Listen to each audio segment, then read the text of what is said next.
నమస్కారం ఘంటారావానికి స్వాగతం. ముందుగా ప్రధాన అంశాలు.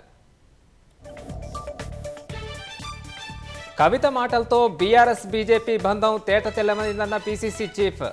దోస్తీకి అడ్డు వస్తున్నారని బండి సంజయ్ను తప్పించారని ఆరోపణ.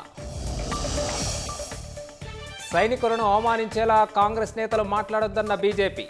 రఫేల్ కూల్చినట్లు పాకిస్తానే చెప్పలేదని కిషన్ రెడ్డి ధ్వజం.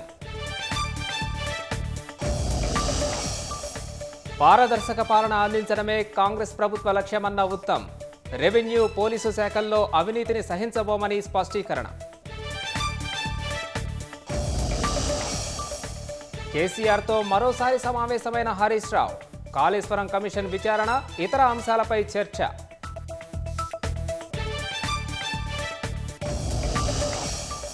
గత ఆర్థిక సంవత్సరం నెమ్మదించిన వృద్ధి రేటు. జనవరి మార్చి త్రైమాసికంలో 7.4% నమోదు.